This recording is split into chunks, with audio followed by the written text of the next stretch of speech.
Yo, what's the deal? It's your boy Norms, and this is the 10-8 podcast, and it is 11:43. I'm an hour late, but I'm here. I'm here to talk to you guys. It doesn't matter how late I am, guys, all right? I'm here for you guys, okay? This is what it's about. But anyways, I'm live at it right now. I just actually saw, well, I didn't see it. I seen it last night. What happened? Yeah, I'll be done in a few minutes. The Mexican Monster comes out and says what many of us are thinking. Let me say me. Okay, I'm thinking this. I was thinking this the whole time. Edgar Berlanga comes out and says that I'll read it to you guys because for some odd reason I cannot get this damn picture up. But anyways, he came out yesterday on social media and critiqued the fight, calling it garbage. I'm gonna read it to you guys right now. Oh shit, I can't even pull it up. I actually read it off my phone. So Edgar Berlanga, actually not Edgar Berlanga, David Benavidez, not very happy with not getting this fight, especially been chasing it for 3-4 years or whatnot. Response. You know what I mean? This guy says, didn't I tell you Canelo was scared of David? Yeah, do I agree he's scared with David? I don't think he's scared of David. I just don't think he likes David. But he does see that it is a more difficult fight. It looks like he's starting to collect fights. But it's hard to continue to defend my man Canelo when this is going on. And to be honest with you, he beats Benavidez. I don't think Benavidez has that for him. I don't think he can hurt him. It's a lot of things that I feel like are in favor of Canelo. I think Canelo's just a better fighter. But Canelo, I actually watched an interview with him when he was speaking on Benavidez and his dad, and basically was just speaking on the disrespect that he didn't appreciate. That's just being honest. These are supposed to be happy for my Puerto Rican brother. I never said I was this. I never said I wasn't happy for a fellow Puerto Rican getting paid. That's not what I said, okay? And I need people to understand that. But at the same time, I'm not going to lie to the public and say that this is something that I would pay for. Like this.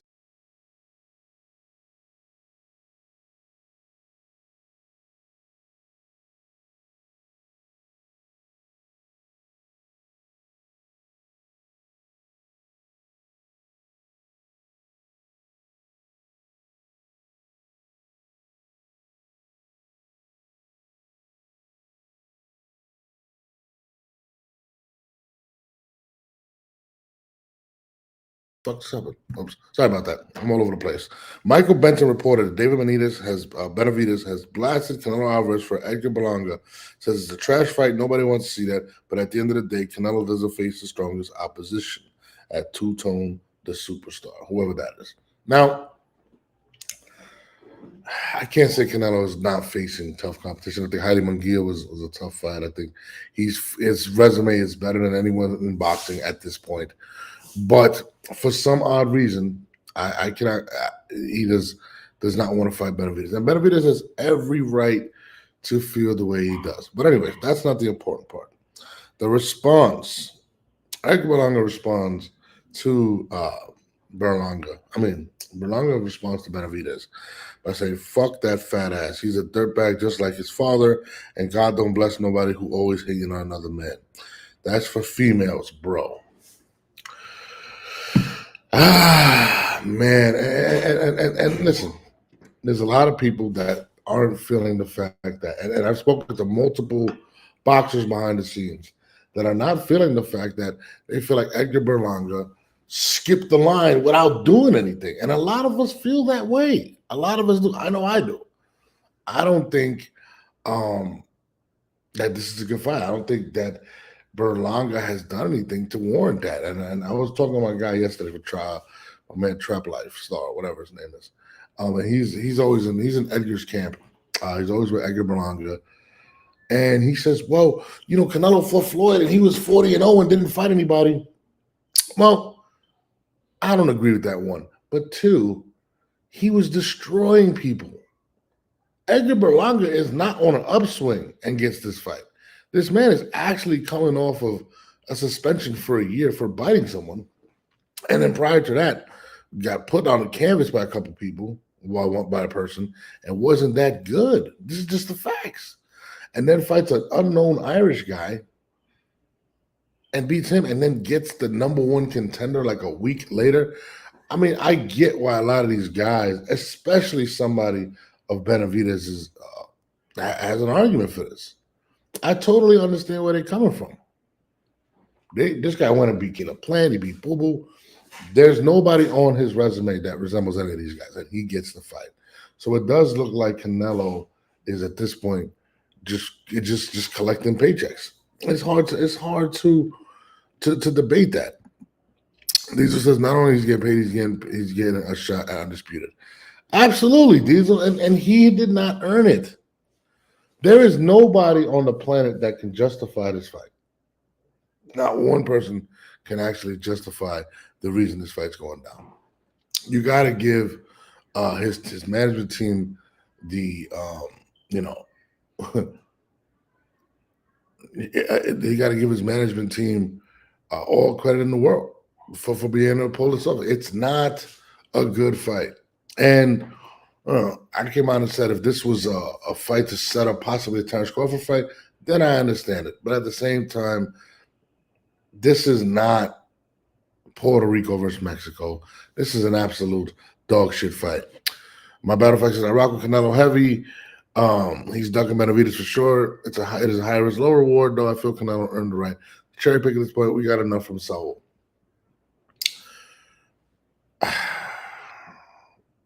I say this. When it comes to boxing, if you don't want to fight that individual, or if you don't want to be at the peak fighting against the best or competing against the best, then maybe it's time for you to leave. And that's just being honest. The problem with boxing is this. There's a lot of egos involved. Benavidez's dad has been very disrespectful, said a lot of things about Canelo. Benavidez has called him a pussy. He's done all types of shit. I'm not mad at them for that. They're trying to sell the fight. They want the fight, and they're not getting it.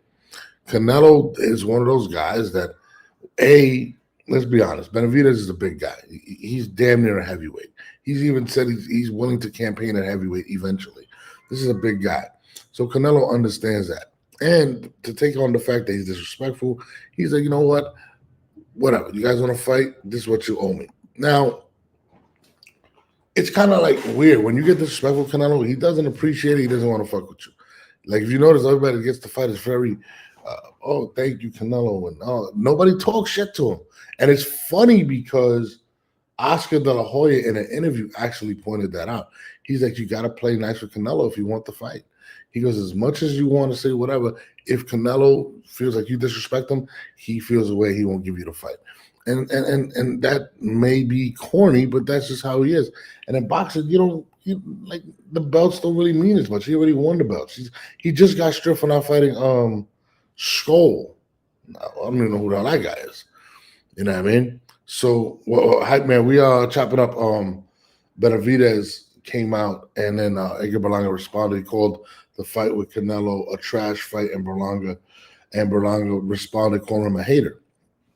Listen, whether it's hate or not, is it true? Yes, Berlanga does not deserve the fight, and that's just being honest. Diesel says, "How is not a good fight? Berlanga is an undefeated young lion." Diesel, have you actually watched Berlanga fight? Berlanga's literally last two fights were biting someone, getting hurt, and biting someone, getting suspended for a year, and then beating an Irish dude that nobody knows. He has not looked good. If you've actually watched Edgar Berlanga, he has not looked good. He's not beating anyone at 168, which 168 is a very tough division. Not one fighter at 168. Not one. Not one. I mean, it's not a good fight at all. It's an absolute dog shit fight. It is what it is. Canelo's tricking up a check. I feel a lot of money to walk away from, though. Yeah, no. I mean, we don't know what's been offered. I mean, they said 40 million, 50 million. What was it? 50 million at one point guaranteed. Canelo says the offer was never made. He got 40 million to fight Jaime Munguia. This is probably the most asked about fight in boxing. Canelo has to get a guarantee, and I guarantee this. I think he's going to get over 100 million. Now, Is somebody going to give him that? We're going to find out. But, it is what it is. But at this point, there's a lot of people upset behind the scenes, and boxers are upset. I've spoken to multiple boxers. And, David Benavidez has every right to feel this way. He's like, bro, like, I want to be the best. I want this. And the best doesn't want to fight me. And it's not like they can even force him. He won't even speak to people about this fight. Now, again, behind the scenes, the promoters probably know better. But nobody seems to be able to lock this fight in or even begin any type of a negotiation or even put it in a contract. Canelo has pretty much done everything in his power to say no. Asking for $200 million, not acknowledging them, downplaying Benavidez. And I'm a Canelo fan. But Canelo has definitely downplayed Berlanga. He's downplayed. He does not want to fight him. Diesel says, no, it's the Puerto Rican community upset that Berlanga is getting an opportunity. I don't know about upset, but I'll tell you this. Nobody's excited for the opportunity to see one of their fellow Puerto Ricans get pummeled, and he doesn't deserve to fight. Puerto Ricans aren't excited about Berlanga, or at least the ones I speak to. They're excited. They were excited about Matisse. They were excited about Xander Zayas. They're not excited about this man. It just isn't. And part of it is because Berlanga is not actually from Puerto Rico. He's an American that's Puerto Rican, and it's very hard to get that love from that country. That's such a hardcore boxing fan base if you're not really from there or was raised there. So I don't see anybody asking for that fight. I've spoken to multiple Puerto Ricans, period. I got inboxes from Puerto Ricans, and people want to support him, but they never asked for this. So this is not a fight that's going to bust 1 million views. I mean, they're going to do their best way to spin it to make Berlanga look like this great fighter, which he's not. Anybody that watches boxing on a regular knows this is just a check. If Berlanga lasts 7 rounds, it's a win for him, to be honest with you. We don't believe it. My boy says that he's going to knock him out. He's going to knock out Canelo. I'm like, bro, ain't no way he's knocking out Canelo. Ain't no way, in my opinion, he's lasted more than 7 rounds at this point. There's nothing that he does better than Canelo at all. Doesn't defend well, doesn't move his head. He's kind of sloppy. He looks heavy foot. Doesn't counter well. I don't even think he has a good chin. I think Canelo's going to knock him out. I think he's going to sleep. I think this is going to be Canelo's first knockout, and I'm talking about knockout in a while. So, to me, I don't know. Why is Cotto beloved? He's American. Well, Cotto was born in the Bronx, but he was raised in Puerto Rico. Like, Cotto barely speaks English. Well, he speaks English, but he pretty much was born here and was raised in Puerto Rico. Yes, he's an American, but he was raised in Puerto Rico. Like, it's a difference when you're raised in New York and there. Cotto gives you that Puerto Rican vibe, and Cotto is Cotto's resume is insane. Like, Cotto has had big fights. I mean, he's fought the likes of Shane Mosley, Canelo, Canelo, Floyd Mayweather. I mean, guys, there's a reason why he's beloved. And a lot of people believe that his fight with Floyd Mayweather was close, even though I thought he lost. A lot of people felt like he lost. I mean, it was close. There is no comparison between Miguel Cotto and Edgar Berlanga. There isn't any. I mean, he beat Zab Judah. Like, he has notable wins that a lot of people appreciate if you're a Puerto Rican. And that's just being honest. Edgar Berlanga is a baby in this sport in a sense and has not accomplished nothing in regards to beating anybody of notoriety. So I get it. And listen, David Benavidez has been sitting around for like over 3-4 years and has not gotten the opportunity to fight Canelo. And he's been the mandatory for almost 3-4 years, which is crazy. Cotto's overrated as hell. That is absolutely insane to call Cotto overrated. Like, Cotto was one of the best body punchers of all time, one of the greatest Puerto Rican fighters ever. Like, let's be honest, knocking out Sergio Martinez. Like, stop with the BS.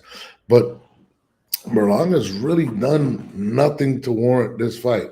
His management has done an excellent job of keeping him out of danger and being able to get this fight. And that is the facts.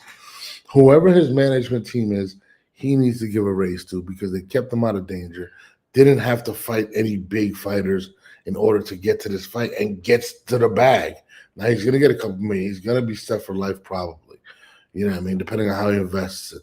But to be honest with you, you know, most people in the boxing community don't believe that he deserves this fight, and I'm one of them. I would have, you know, it's crazy. And you know, you've seen Caleb Plant come out. You've seen a lot of people come out like, "Yo, what's up?" Like, bro, you're trash. The one thing I will say this: they do a good job marketing him, having him come out with the rappers, Fat Joe, and all these things. And I get all of that, but none of that is going to help when he fights Canelo. And to be honest with you, and this is just me, and listen, if I'm managing Edgar Berlanga, and this is how I feel about Edgar, I would have done the same exact thing because I don't believe in him. You know what I mean? I don't believe in him. I don't. I think if Edgar Berlanga takes a loss, he never gets this fight. So it was the best thing manager could do. They know he's not going to win this fight. They know he doesn't stand a chance. The Puerto Rican community knows he doesn't stand a chance. Doesn't even stand a puncher's chance because Canelo's chin is absolutely probably the best chin in the history of boxing. So we're talking about him trying to outpoint Canelo Alvarez, which is going to be highly unlikely. Unless Canelo shows up there 300 pounds, it doesn't matter. He's just not going to win this fight. It's going to be one of those that's, I mean, it might be exciting for the fact that Canelo's probably going to beat the living hell out of him September 14th. But, you know, it is what it is. But anyways, back to Benavidez and Berlanga. Do we want to see now that fight? I would like to see that. I like the bad blood. You know, he said, you know, Berlanga came out and said he'll slap the shit out of Caleb Plant, knock him out. I don't believe that. I think Caleb Plant stops him. Maybe Benavidez says, you know what, let me go beat Berlanga up. But I don't think he's going to be worth much after Canelo gets through with him. And that's just being God's honest. I mean, I think he may have 2 fights after that, and that's it. He's just not that guy. But anyways, I mean, I did find it interesting that you know, and listen, this is the majority of people I speak to, or people in the boxing community. Nobody believes in this fight, and they're going to try to sell it. The Puerto Rico versus Mexico thing, that's not going to work. I mean, it could work. Let me not say it's not going to work, but it's just one of the things. I'm looking at Berlanga's posted. Listen, this is one of the most undeserved fights in the history of boxing, and it did disappoint me. And I've said it multiple times. If Canelo were to take this fight, it would really upset me because I don't want to see it. Diesel says this is sickening. This fight is terrible to me. Look, you're right. I mean, it's a bad fight. What about the new Mayweather fight? No, Mayweather's not taking it serious. Mayweather doesn't want to box. He's doing these exhibitions to make some money. That's it, bro. If he really could still do it, he would. He could get 100 million fighting somebody else. A Puerto Rican rooting for Mexican versus Puerto Ricans treasons. No, it's not. It's not. I'm a Canelo fan. I don't see it that way. And to be honest, I am not a Berlanga fan. I don't like him. I don't think he's a good fighter. I got to charge my lights. My lights went on in the back. God damn it. He's just not a great fighter, guys. I'm sorry. However you want to cut it, he's not a great fighter. And he's definitely undeserving of this. He should be fighting Benavidez. We all know this. For some strange reason, Canelo is just not doing it. And I've run out of excuses as to why. Whether it's the money, whether it's not, I don't know what it is. It is what it is at this point. I cannot continue to make excuses for him. There you got it. Norbs cannot make excuses for Canelo at this point. My lights went out in the background. I got to charge them. I apologize. I just don't. And he's in the Charlo twins. I don't know. The last I heard, the smaller Charlo said he's back at 154. The other Charlo, I just think that he's about to retire. I mean, I hope he invested his money well, but I don't even think he's interested in boxing anymore. I think his last fight was on that Benavidez card. Or I think he fought Benavidez. Was it Benavidez he fought? Yeah. Or he fought his brother. And, you know, that was his first fight like in 3 years or something. They just stripped his belt, the bigger one, because he was drunk driving. He had broke down in the conference, beefing with his family, with his brother specifically. I don't think Charlo's mentally there. I don't think if Charlo does come back, it's more so, in my opinion, for financial reasons to maybe get a last check. but I don't think that man is mentally there anymore. I don't think he wants this. And in boxing, it's a very dangerous sport if you don't have it there mentally. If you don't want it mentally, it's just not going to work out for you. So to me, those guys are done with it. I mean, I think the smaller Charlo fight, I think he has a lot of big fights at 154. He has a lot of money to make. You got Tim Tszyu, you got Boots Ennis going up to 154 eventually. You got Virgil Ortiz, you got Bud Crawford. It's a lot of money to be made at 154. So I don't think he retires, but I do think his brother, the bigger one, I think he's done. I think mentally he's just not there, and um, it sucks for him, but that's just the facts. You know what I mean? You know what I mean? But again, what do you guys think about Benavidez coming speaking out on that? Is it hate? Is it being honest? It's a combination of both. Listen, let's be real. It's a hate situation simply because you got to be upset you can't even get a conversation with Canelo. Like that's the worst part. Can you even get a conversation with Canelo? She had damn. I had hopes for the bigger twin to fight Caleb or Canelo. I mean, let's think about it. He's fought one time like in 4 years or some shit like that. I mean, did you watch his last fight? He was at the press conference by himself. He looked horrible. He looked miserable. You know what I'm saying? He looked like he wanted to cry. Um, it was sad, man. Watching him, like I was like, damn, man. Like it broke my heart to see it because his twin brother. They came out at the same time. They shared maybe scientifically I'd be wrong, but a placenta or whatever. They were in the womb at the same time. Like these are guys that are close. So I think mentally, Charlo is definitely not there. Like, and I pray for him, and I don't know if he boxes again, man. And if he does, it's more so to get a last check. I don't think he's mentally there. He didn't even make a push to fight Canelo. And think about it, everybody wants to fight Canelo. He's the guy. He's the cash cow, and he didn't even make a push. And he could have made it. He could have. Just didn't do it for whatever reason. So I don't know. I don't know if he comes back. I think he's dealing with a lot. You know what I mean? I would have loved to see him and Caleb Plant. I wanted to see him and Canelo. I think him and Canelo would have been a good fight. Listen, Charlo can bang, man. He's a good fighter. You know what I mean? And it's unfortunate he's going through what he's going through. I know him and his brother weren't talking, which I think is ridiculous. His brother didn't show to him to his fight, which really hurt him. He said he wouldn't pick up his phone. It's unfortunate, to be honest with you. But I definitely don't think. But again, look, those are all guys, in my opinion, that are better than Edgar Berlanga and more fit to take these fights. Canelo did try to make the Charlo fight happen, though. People were not feeling it. And I don't even think he took public opinion on this one. But they're banking it on Puerto Rico versus Mexico. I'm gonna definitely have somebody on in Edgar's camp this week. He said he wanted to come on. He's real boy. He FaceTimed me yesterday. Was like, I told you it was happening. I'm like, bro, I didn't say it was happening. I just said that dude is not gonna last in the fight. He's gonna get pummeled. But that's just me. But anyways, on that note, I'm gonna leave it at that. I'm out of here. I'll be back tomorrow around 10:30, regular show time. Let's get into it. I have a guest and we'll get it popping. We are out.